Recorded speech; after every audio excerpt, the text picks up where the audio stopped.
Сәнусіз турдан туры эфирда Татарстан хәбәрләре, студияда Айгөл Бәдретдинова бүгін программада. Иннополисның яңа эшләнмәләре. Работа идет, еще внимание держит. IT шәһәрдә нинди яңа эшләнмәләр тәкъдим ителә? Файза Шаймарданов. Бузга да санап кына чыгаралар һәм яңа ел алдыннан тагын берничә киңәш.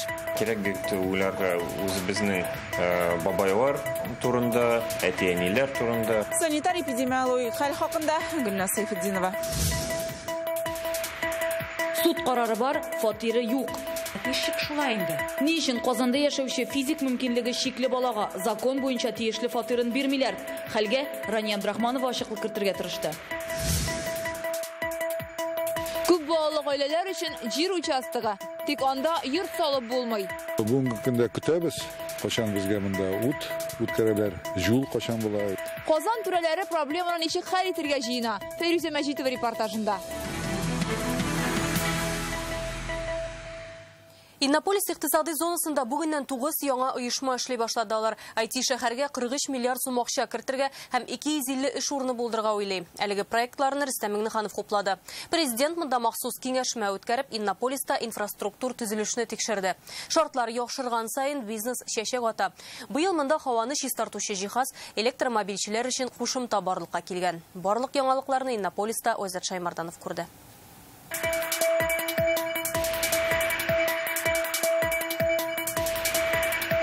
Хәзер Иннополис медицина үзәгендә һәркемне шушындай робот каршы ала. Аның бурычы һаваны чистарту.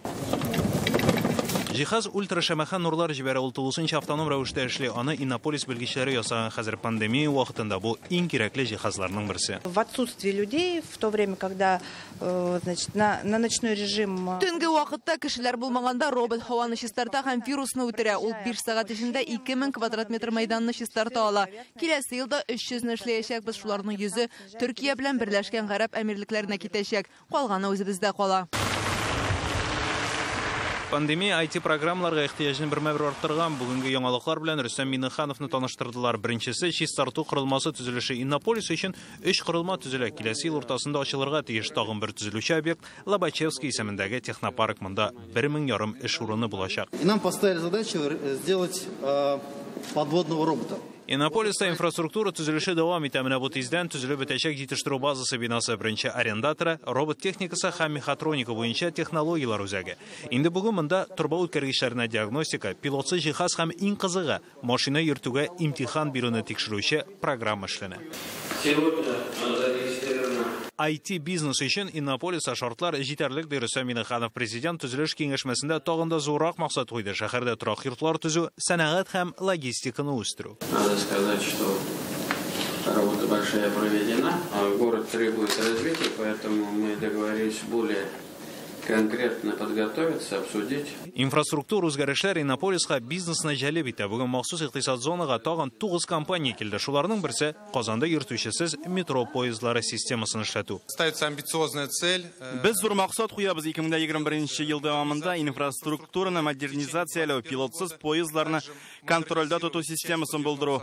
Инде 2022 елда без бу системаны сыный башлыйбыз. Карта, на ней находишь ближайшую зарядку, которая тебе нужна. А шнур твой или это? Шнур, в зависимости от того, как комплектуются зарядные станции. Некоторые бывают с кабелями, некоторые на борту. Электромобильләр өчен яңа эшләнмә бу. Хәзер электрокарда йөрүчеләр кайда, нинди энергия алу җиһазы булуын махсус кушымта аша белә ала. Әлеге идея 5 ел элек Иннополиста IT белгечләрдә туган. Хәзер Россиядан безнең решение конкурентлар юк. 20 зарядный станциялар куелган. 100 электромобильлар бүген Татарстанда бар. Рөстәм Миңнеханов әлеге эшкә хәйр-фатиха бирде һәм станцияләрне яңа төзелүче йортларда, ягулык станцияләренә һәм парковкаларда урнаштыру бурычын йөкләде. Иннополистан Айзат Шаймарданов, Алмаз Зыялдинов, Яңа Гасыр каналы. Шугалак һәм чаңгы шуы базаларына килүчеләрне санап кына кертәчәкләр. Роспотребнадзор дистанция сокларга кирәклеген тагын бер кат искәртергә мәҗбүр. Сезон ачылды гына шугалакта инде зур чират. Яңа ел алдыннан гомумән уяулыкны арттырырга кирәклеген ассызыклыйлар. Юк икән авыручылар саны бермә-бер артачак. Шугалаклар керүчеләр санын чикләргә әзерме? Яңа ел бәйрәмен ни өчен коллективта уздырырга киңәш итмиләр? Ковид белән бәйле бүгенге хәл турында Гөлназ Сайфетдинова.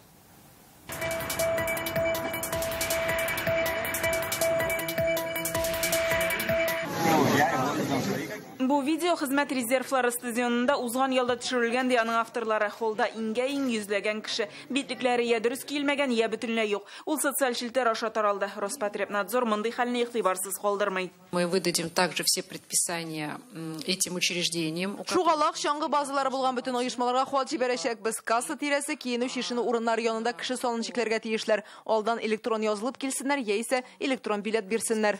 Ялларда чират җыелган стадион дүшәмбе көндез буш. Ишеккә чикләү турында белдерү язып беленгән. Тышта туңып көтәргә теләмәүчеләргә аңлатырга туры киләчәк. Бу эш башланды диләр биредә. Менә бу фотода күренгәнчә чират урамга күчкән.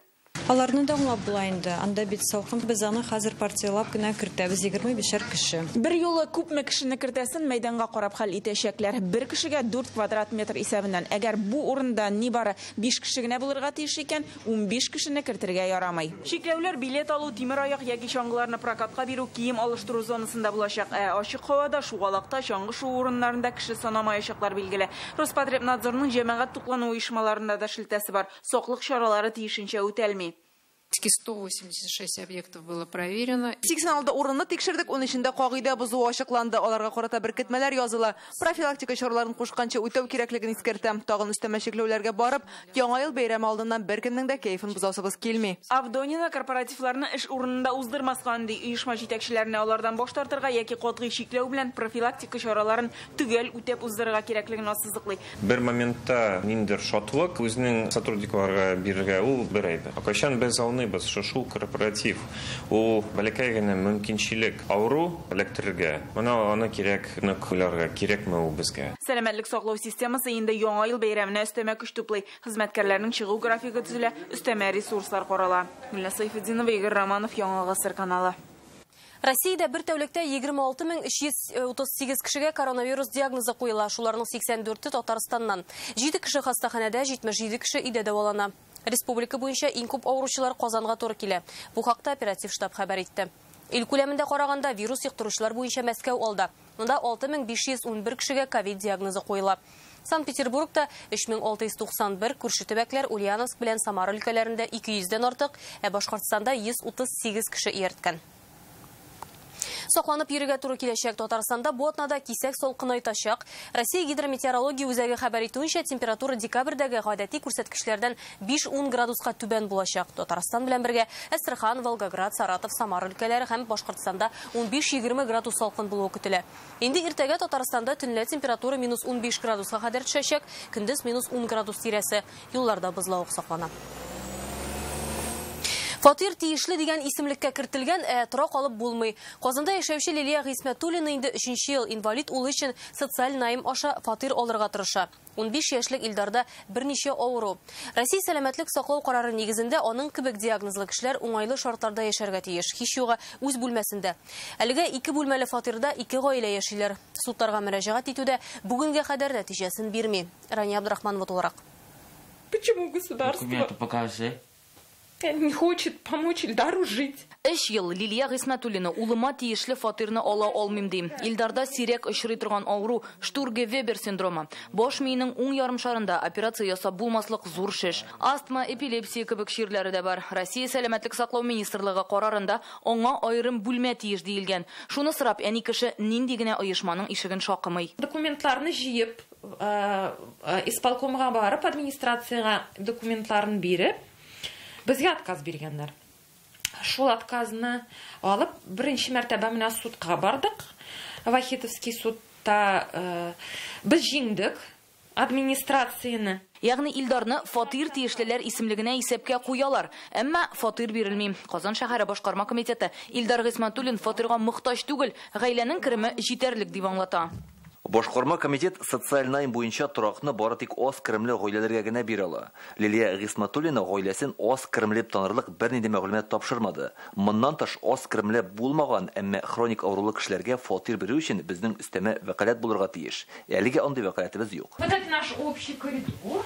Лилия Гыйсмәтуллинаның кереме улын караган өчен пособие һәм Илдарның пенсиясе белән аена 25 мең сум. Шуңа яшәү минимумы буенча алар аз керемле сан алмый. Гәрчә ата-анасыннан калган фатирда яшәсә дә, монда шулай ук аның апасы белән апасының улы да гомер итә. Мы вот стоим здесь на полу. Мы тут все убираем.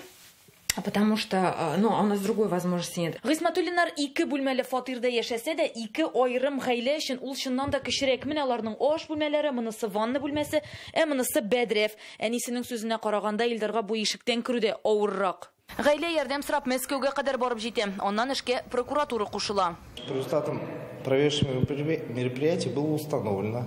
Тикшерү нәтиҗәсендә инвалид баланың торак хокуклары бозылганы билгеләнде. Тик башкарма комитет безнең аны торак белән тәэмин итәргә дигән таләпне үтәүдән баш тартты. Шуңа район судына мөрәҗәгать иттек. Тик суд безне хаклы түгел дип тапты. Судта да шул вопрос прокуратураның возникал. Они шәп сез аны учетка куйдыгыз? А квартираны бирмисез, ничек шулай? Эш шунда ки, федераль карар һәм җирле законнар арасында аерма барды юристлар. Федеральное законодательство и вопрос регулирования на местном уровне. Федераль закон буенча һәм мәсьәләне урында хәл итү икесе ике нәрсә. Әйтик, кешенең ниндидер хокукы бар, ә ул хокукны ничек тормышка ашырылга аңлатылмаган. Димәк, я торак законын авыруга фатир бирелү кагыйдәсенә туры китерергә, я карарны төгәлрәк язарга кирәк. Түрәләр исә формаль яктан чыгып эш йөртә. Республикада мондай охшаш хәлләр булган иде инде. Быел сентябрьдә хакимият инвалидлыгы булган балаларга социаль найм буенча фатир бирми дип, Яшелүзән районыннан бер үк вакытта 3 гаилә Россия тикшерү комитетына мөрәҗәгать иткән. Районда вазифаи затларга карата җинаять эше кузгатылганнан соң гына аларның мәсьәләсе хәл ителә башлый. Бер гаиләгә фатир биргәннәр инде, калганнары субсидия белән ипотека алырга ризалашкан. Күптән түгел тикшерү комитеты Илдар Гыйсмәтуллин эше белән дә кызыксына башлый. Башта егетне исәпкә куймаган, аннары торак бирмәгән түрәләр гамәлендә хокук бозу чалымнарын күрәләр. По данному факту Следственным органом Следственного комитета Российской Федерации Тикшерү комитеты тарафыннан үз эшенә салкын карау маddәсе буенча җинаять эше ачылды. Булган хәлнең ничек килеп чыкканы ачыклана. Россиянең кайбер төбәкләре әлеге мәсьәләдән чыгу юлын тапкан инде. В Московской Нижегородской области Мәскәү белән Түбән Новгород өлкәләрендә социаль найм буенча торак бирү тәртибенә үзгәреш кертелгән. Анда рәсми рәвештә аңлатыла. Торак алу өчен гариза язганда исемлектәге шир күрсәтелгән булса, шул җитә диелә. Достаточно наличия заболевания из этого списка. Казан мэриясе Илдарның әнисенә торак шартларын яхшыртуга 1,5 миллион сум субсидия өчен мөрәҗәгать итәргә һәм ипотека алырга тәкъдим итә. Әмма Лилиянең сүзләренә караганда 25 мең сум керем белән ипотека алу мөмкин эш түгел. Вообще, у меня на Ильдар уходит 40 тысяч рублей в месяц. Рания Абдрахманова, Гадел Миндубаев, Александр Лабанов, Яңа Гасыр каналы. Вәгъдә ителгәнне 3 ел көтәсе, я аннан да күбрәк Казанның күп балалы гаиләләре бушлай бирелергә тиешле җир кишәрлекләрен 5 ел көтәргә мәҗбүр, чөнки башкала тирәсендә буш җир юк. Бу хакта бүген Казан мэриясендәге киңәшмәдә сөйләштеләр. Бүген 14 мең гаиләнең 7 меңгә якыны гына участок алган. Участок алгач, тагын бер проблема алга килеп баса. Йорт төзеп яшәр өчен коммуникацияләр булмау. 2011 елдан башланган федераль программа өчен бүгенгә кадәр финанслар бүленми. Казан гаиләләре өчен бу мәсьәләдә нинди яңалыклар бар? Фәйрүзә Мәҗитова белеште.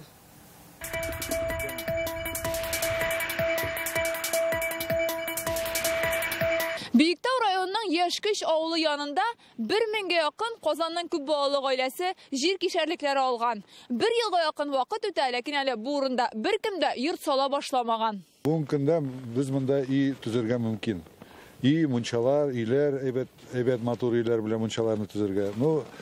Коммуникацияның булмауы безгә бик читен. Күп балалы Камил белән Эльвира Сайфетдиновлар 6 сутый җирне 5 ел көтә. Тик суы, юлы әле уты да булмагач, йортларын салырга тотына алмыйлар. Бүгенге көндә көтәбез, качан безгә монда ут керәләр, юл качан була, и андары инде төзергә мөмкин башларга. Без җәй буе монда килеп китеп йөрдек, инде җиләкләр ашап, сулар эчеп, рәхәтләнеп ял итеп. Әле юллары да булса, коммуникациялар булса, біз монда Алла берса йорт салып, бөтенебез бергә килеп шулай яшәрик. Бу урында күп балалы гаиләләр төпләнеп калсын өчен әлегә хәл ителгән бердән-бер мәсьәлә ут. Аны кертү өчен хезмәт күрсәтүче компаниягә гариза язасы да 5-6 ай көтәсе. В рамках инвестиционной программы Ут белән тәэмин итү вакыты 4 айдан 6 айга кадәр, 2015 елдан алып 2019 елга кадәр Шелтер компаниясе Каймар бистәсендә һәм Сакуры җирлегендәге җирләрне тоташтырды. Комитет земельных и имущественных отношений. Здравствуйте. Коммуникация проблемасы белән күп балалар кайнар линия телефонына да еш шалтырата. Элемтәне җир һәм милек мөнәсәбәтләре комитеты булдырган. Основная часть вопросов, которые поступают... Иң популяр сораулар жир алу өчен чиратка басарга кая гариза язасы, ничә сутыга дәгъва итәсе, җирләр каян бирелә дип кызыксыналар. Жир мәсьәләсе четерекле диләр Казан мэриясендә. 14 мең гаиләнең яртысы гына җирле булу участоклар җитмәүдән. Бүген Биектауның Яшькөч авылы янында бирәләр. Декабрьдән мартка кадәр Күлсәет бистәсе, Дачный авыл җирлеге һәм Константиновкада биргә планлаштыралар. Тагын 500 җир кишәрлеген Каймар, Күлсәет, Лаеш районының Сакуры бистәсендә әзерлиләр. Федераль җирләрне үзләштерү буенча эш бара. Ә коммуникацияләр белән тәэмин итү буенча бар өмет федераль программаларда ди Илсур Метшин. Вода камень точит. Тамчы тамып таш тишерәләр. Без бу мәсьәләне хәл итү кирәк дип һәрвакыт әйтә киләбез. Еш кына безне ишетәләр, бу мәсьәләдә дә ишетерләр дип ышаныйк. Моның өчен бик күп казна акчалары кирәк. Без үз чиратыбызда кушылып, программа эшләсен өчен үз өлешебезне кертергә әзер. Коммуникацияләр булмагач, Казанда гаиләләр бирелә торган җирләрдән күпләп баш тарта. Быел 206 гаилә алмаган, ә күпләр хыялга тугры калып сабыр гына көтә. Үзеңнең йортыңнан чыгып, рәхәтләнеп саф һавада йөрүләре үзе ничек рәхәт булыр иде. Фәрүзә Мәҗитова, Вадим Илларионов, Яңа Гасыр каналы. Бүген Түбән Камада 69 гаилә яңа фатирлы булды. Ачкычларны бюджет өлкәсендә эшләүчеләргә һәм завод хезмәткәрләренә тапшырдылар. 120 фатирлы йорт торак һәм шәһәр мөхите ил күләм проекты һәм социаль ипотека программасы буенча төзелгән. Сантехника, газ плитәләре, янгын турында хәбәр итүче җайланмалар урнаштырылган. Электр энергиясен исәпкә алу җиһазлары, җылылык көйләгечләр куйганнар. Быел Татарстанда Дәүләт торак фонды тарафыннан 4970 фатир кулланылышка тапшырылган. Әйтеп бетергесез. Бик шат. Күп көттек. Ниһаят ирештек. 3 бүлмәле квартирага минем кызым күчә. Бик шат. Яңа тура эшмәкәрләре яңа көрәш башлый. Турада ниләр булып ята? Бу хакта Реальное время сайтыннан укый аласыз. Сез Татарстан хәбәрләр тапшыруының төп чыгарылышын карыйсыз алдагы минутларда. Юлларда балалар. Yoluna çıkanda başta soğuğa gerek karaganlar onunla. Татарстан юлларында балалар катнашындагы юл хәрәкәтләре булмасын өчен нәрсәләр эшләнә? Илгиз Шәкүров. Эшләрендә дә алдыңгы, сәхнәдә дә беренче. Без узак тырышып, ел саен монда йөрибез. Наше время, безнең заман. Эшче яшьләр гала концертыннан Динә Хисамдинова репортажы. Татарстаннан 2 гүзәл зат Рөстәм Миңнеханов карары белән ана даны медаленә лаек булды. Бу хактагы указ президент порталында бастырыла. Медаль ияләренең берсе Балтач районыннан 5 бала әнисе Альбина Сәләхиева, икенчесе Ширмешән районыннан 6 бала әнисе Юлия Меркурьева. Аларга бүләкне балалар тәрбияләү һәм гаилә кыйммәтләрен саклау өлкәсендәге казанышлары өчен бирәләр. Исегезгә төшерәбез, 29 ноябрьдә Россиядә әниләр көнен бәйрәм иттеләр. Иртәгә Татарстанда бала хокуклары буенча вәкаләтле вәкил Ирина Волынец белән Россия тикшерү комитетының Татарстан буенча идарәсе җитәкчесе беренче урынбасары Павел Олейник халыкны кабул итәчәк. Сораулары, мөрәҗәгатьләре булган кешеләрне Казан шәһәре Карл Маркс урамы 61 йорт буенча көтәләр. Алдан язылу өчен телефон номерын экраннарда күрәсез. Быел Татарстан юлларындагы хәлакәтләрдә 8 баланың гомере өзелгән. Уйлап карасаң, бу авыл мәктәбендәге бер кичкенә сыйныф дигән сүз. Күпчелек очракта сабыйлар пассажир буларак зыян күрә. Җәяүлеләр дә машина астына эләгә. Фаҗигаләрне булдырмый калу юл йөрү кагыйдәләрен белүдән башлана. Бүген Татарстанның 1000гә якын мәктәбе Имин юллар бөтен Россия онлайн олимпиадасына кушылды. 200 меңнән артык башлангыч сыйныф укучысы үзен юл йөрү кагыйдәләрен белүдә сынап карады. Быел Татарстан юлларында балалар катнашында 400-гә якын юл хәлакәте теркәлгән. Узган ел белән чагыштырганда азрак булса да, сөенергә иртәрәк. 418 бала төрле тән җәрәхәтләре алса, 8-нең гомере өзелгән. Он ступил на дорогу, когда зеленый сигнал светофора уже мигал. Фаҗига килеп чыкмасын өчен әлбәттә юл йөрү кагыйдәләрен белергә кирәк. Казанның 159-нчы лицейында балаларга аларны кичкенәдән өйрәтәләр. Мәктәптә юл хәрәкәтенең яшь инспекторы түгәрәге 25 ел эшли. Красный круг, а в нем мой друг, быстрый друг, велосипед. Балалар түгәрәктә юл йөрү кагыйдәләрен ятлыйлар, беренче медицина ярдәме күрсәтергә өйрәнәләр. Белемнәрен махсус җайланмаларда сынап карыйлар, интерактив җиһазларда ярдәм итә диләр. Yoluna çıkanda başta soğuğa gerek karaganlar onunla. Дорогу нельзя переходить разговариваю по телефону, несмотря на него. Это опасно. Сабыйларга юл йөрү кагыйдәләрен өйрәтүне мәктәпкә генә кайтарып калдырырга ярамый ди мөгаллимнәр. Гаиләдә дә өйрәнелергә тиеш, мәктәптә дә өйрәнелергә тиеш. Шулай ук түгәрәккә йөрүчеләр бергәлектә эшләгәндә генә максатка ирешергә була. Бүген кунакларга күрсәткән бу ачык дәрес белән 159-нчы лицей укучылары Имин юллар онлайн олимпиадасына кушылды. Ул бөтен Россия күләмендә уза. Работа это совместная, то есть тут комплекс. Балалар юл бирү кагыйдәләрен белсен өчен зур эш алып барыла. Бу дәресләр республика һәм Россия дәрәҗәсендәге конкурслар. Укучылар, укытучылар һәм әти-әниләр белән бергәләп эшлиләр. Балаларның төрле чараларда катнашканда усталыгы артуы сизелә. Онлайн олимпиадада 11 декабрьгә кадәр һәр башлангыч сыйныф укучысы катнаша ала. Илгиз Шәкүров, Александр Лобанов, Яңа Гасыр каналы. Кышкы сезонда Казанда 78 хоккей мәйданчыгы һәм 18 шугалак эшләячәк. Аларның һәрберсендә тимер аякларны шуарга биреп тору пунктлары да була. Бу хакта бүген Дүшәмбе киңәшмәсендә сөйләштеләр. Кар явы белән халык Аккыш күле Казан суда шуа башлаган. Тик елгаларда без катламы юкка ди белгечләр, шуңа рәсми рәвештә ачылган махсус шугалакларга гына килергә киңәш итәләр. Бүгенгә 25 быз мәйданчыгы кулланылышка тапшырылган. Кремль яр буендагы шугалагы иртәгә эшли башлый. Питрәш районында аю йөри. Ял көннәрендә социаль челтәрдә шулай дип язылган видео пайда булды. Зур аю юл аркылы чыга һәм йорт ишек алдына керә. Әлеге күренеш автомобиль видеорегистраторына эләгә. Аю үзен шин хуҗаларча тота, тәрәзә аша өй эченә карый. Урманнан килгән көтелмәгән кунакны йорт хуҗалары телефонга төшереп алырга да өлгергән. Кычкырып аюны куа башлыйлар. Соңрак бу хәлләрнең Питрәш районында түгел, Ханты-Манси автоном округында булганы ачыкланды. Татарстанда мондай зур аюлар гомумән юк дип белгечләр. Булганнары да кышкы чорда йоклый. Балык Бистәсе районының Алян-Палан авылында исә яшәүчеләр янына үзенчәлекле кунак килгән. Сыртын тырпайтып баскан бу кыргый җанвар селәүсен авыл халкына телефонга төшереп алырга өлгергән. Мондый җанварны беренче тапкыр очраталар. Кадрлардан күренгәнчә йортны саклаучы эт әллә куркуыннан, әллә үзенекенә санап кыргый җанварга өрмиде.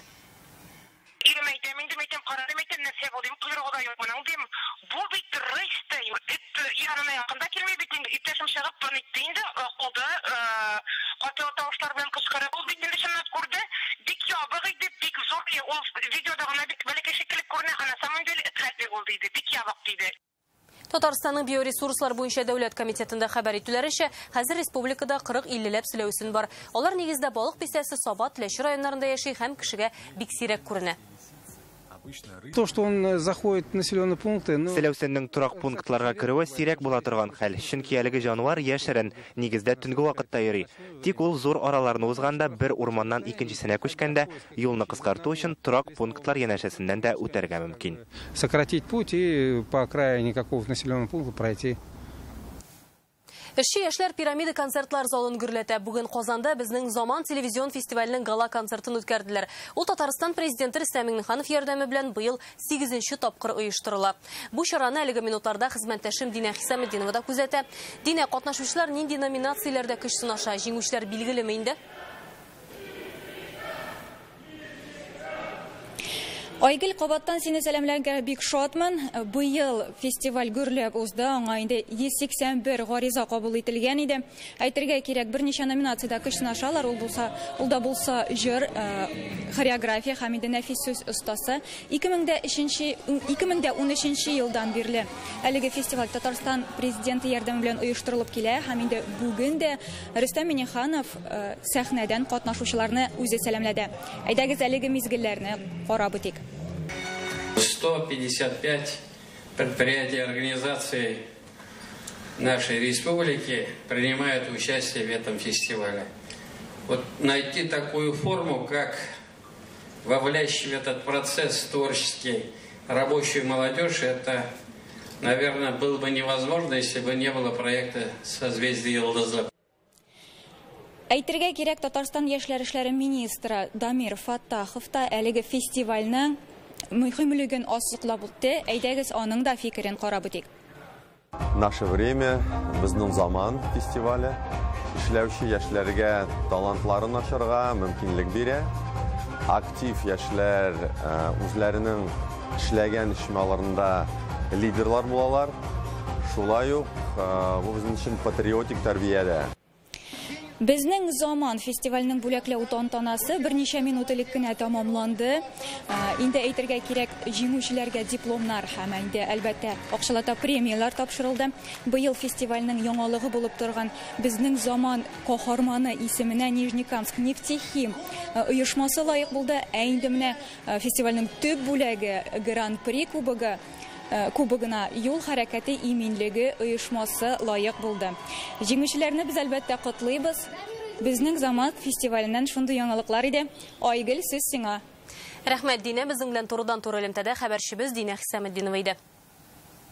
Әлеге сәгатькә шундый яңалыклар, кичләрегез матур үтсен.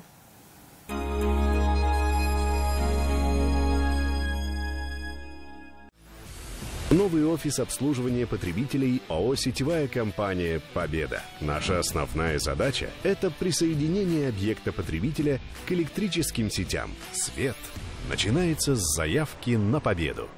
Если ваше чадо скачивает и скачивает и скачивает из интернета, это говорит о много. 30 гигабайт за 240 рублей в месяц, и у вас тариф много интернета от оператора «Летай». Подключай, качай, летай. Приглашаем вас провести новогодние каникулы в санатории «Ливадия» в Казани. Отдых на природе, оздоровительные процедуры и отличное настроение ждут вас. Тизден. Елның күтіп алынган вакыйгасы Болгар радиосы милли музыкаль премиясын тапшыру тантанасы.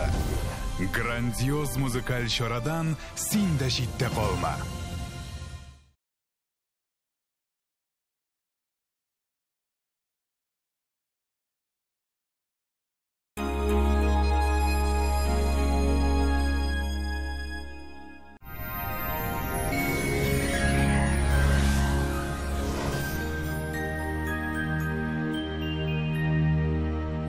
Исәмсез бу атнада хаватырышы белән сезне мин иркә таныштырам.